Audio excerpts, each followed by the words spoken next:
आज एनडीपी का एक संविजित ग्रुप निकाला है और ये लोग हर समय एक्सटर्शन कर रहा है, लोगों को तरसार कर रहा है, किडनैप कर रहा है।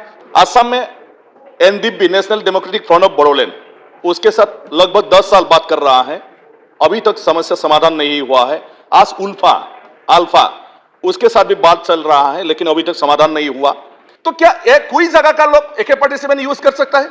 कोई जगह हेलो मानगोनां रायजो राजा लोगो नोंथांमोन, जोंहा आसाम आयेन आफादनि बुंथिगिरि जोंहा मानव गेदेर बिस्वजित दैमारिसारा सानसे समाव BPF निफ्राय देरहानानै MP जाहैनो हादोंमोन आरो बे MP जाहैनायाव बिथाङा ओरैनो जिरायना थायाखैमोन।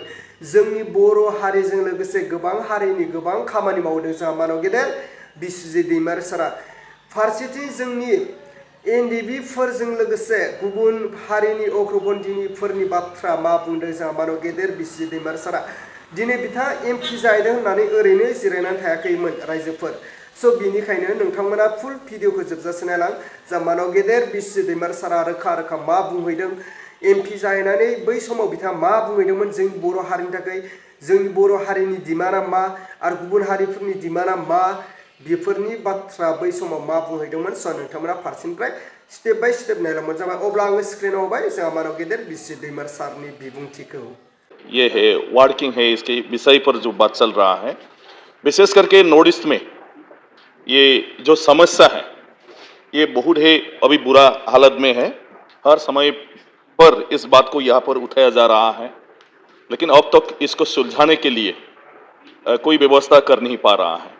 मेनली जो एक्सट्रीमिस्ट के बारे में हम लोग बात कर रहा है, सबसे ज्यादा एक्सट्रीमिस्ट रहने वाले जगह नॉर्थ ईस्ट है। नॉर्थ ईस्ट के प्राय सारे स्टेट में, जैसे नागालैंड में हो, मणिपुर हो, असम हो, मेघालय हो, वहां पर सारे एक्सट्रीमिस्ट है। त्रिपुरा में भी था, लेकिन अभी त्रिपुरा थोड़ा नॉर्मल है।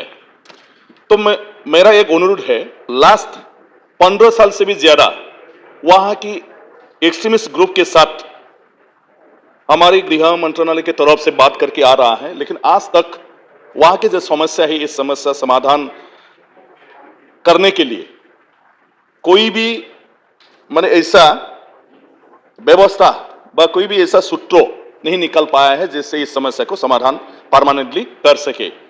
नागालैंड के जो NSCN IM और NSCN K है, खापलांग ग्रुप का है, उनके साथ आज बहुत साल हो गया, लेकिन अब तक सुलझाया नहीं। और वहां पर आज अभी भी एक्सट्रीमिस्ट का जो गतिविधि है अभी खत्म नहीं हुआ है। वहां के लोगों के लिए बहुत बड़ी समस्या है।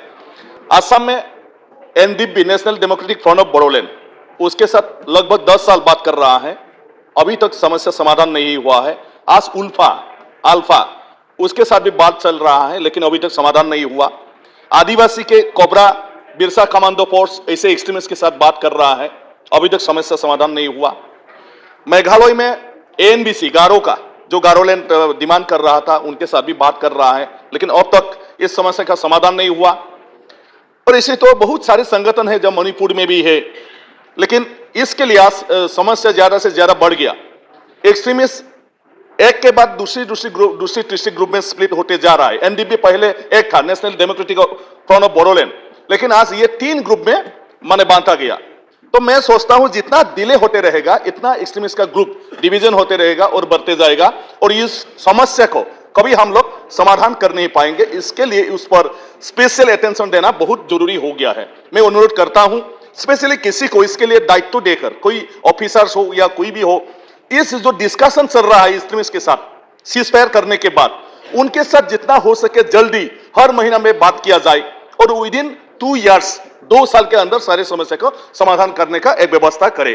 क्योंकि वो लोग अभी तक आर्म्स सरेंडर नहीं किया है और वहां पर ऐसे लीगलाइज हो गया, आर्म्स लेके घूमना कोई ऐसे माने क्या है, इलीगल बात नहीं है, वो भी एक वैध हो गया। और आज शायद आप लोगों को भी आज इसका समाप्त कर ही लगेगा।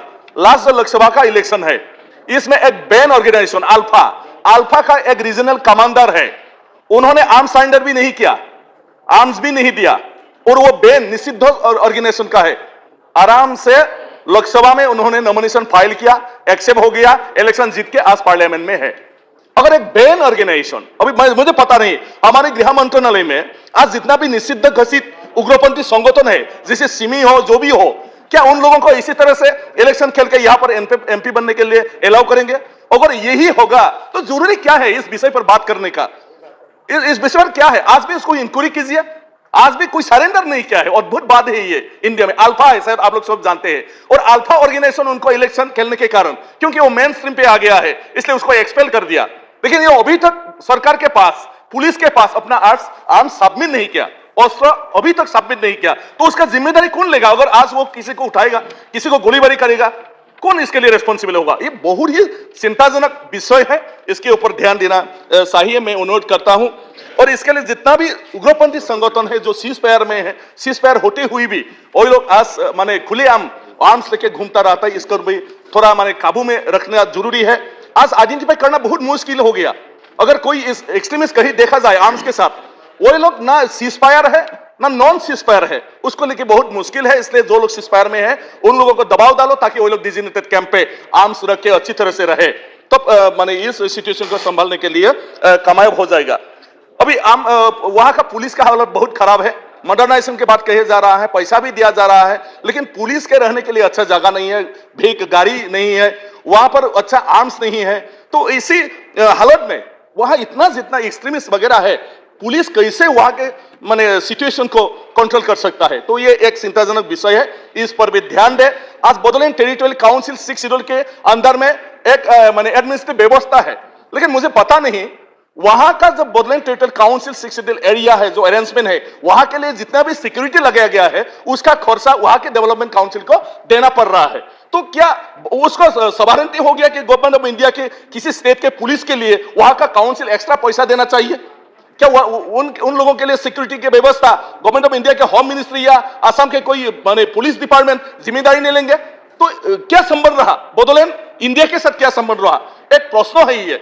तो मैं अनुरोध करता हूं कि इसके ऊपर भी थोड़ा सा इंफॉर्मेशन ले कि स्टेट गवर्नमेंट क्यों ऐसा कर रहा है कि एक ही संवैधानिक व्यवस्था के अंदर में रहने वाले एक काउंसिल के ऊपर क्यों वहां के निरापत्ता का जिम्मेदारी नहीं ले सकता है, और निरापत्ता की जिम्मेदारी जो लिया गया इसके लिए पैसा काउंसिल को क्यों देना पड़ रहा है, इस विषय पर। और दूसरा ही वहां के जो काउंसिल के ईएम वगैरह है, उन लोगों को संवैधानिक के हिसाब से मिनिस्टर और स्टेट और मैंने इसी तरह का एक स्टेटस दिया गया और एस्कर्ट वगैरह भी दिया गया, लेकिन अचानक वहां के सारे जो मैंने एस्कर्ट वगैरह है उसको उठा दिया, विड्रॉ कर दिया। वहां के लोगों को पीएसओ AK-47 दिया गया था, AK-47 को वो भी सब विड्रॉ कर दिया गया। तो क्या कोई जगह का लोग AK-47 यूज कर सकता है? कोई जगह का लोग AK-47 माने क्या है उसका सिक्योरिटी माने पर्सनल AK-47 मिल नहीं सकता है? किस तरह का बात है? तो ये बहुत छोटा छोटा बात है, लेकिन वो एक संदेह आता है कि वहां के लोगों के ऊपर हमारा दृष्टि, गवर्नमेंट ऑफ इंडिया का दृष्टि, गृह मंत्रालय का दृष्टि क्या है, एक ये संदेहजनक माने होता है। तो अभी सिचुएशन बहुत खराब है, एक्सटॉर्शन, किलिंग वगैरह, जस्ट हमारा गोयल साहब भी माने थोड़ी देर आगे बोला है। इस सिचुएशन को कैसे कंट्रोल किया जाए? आज NDP का एक संविजित ग्रुप निकला है और ये लोग हर समय एक्सटॉर्शन कर रहा है, लोगों को तरसार कर रहा है, किडनैप कर रहा है। तो उसको किसी भी तरह गृह मंत्रालय की तरफ से सीधा सेंट्रल प्रोसेस भेजकर कंट्रोल करना चाहिए। इसको मैं अनुरोध करता हूं, जैसे भी हो कठोर माने हिसाब से, नॉट ओनली आसाम, बाहर भी वो लोग काम कर रहा है, तो इसको कैसे माने कंट्रोल किया जाए, मैं उसको अनुरोध करता हूं।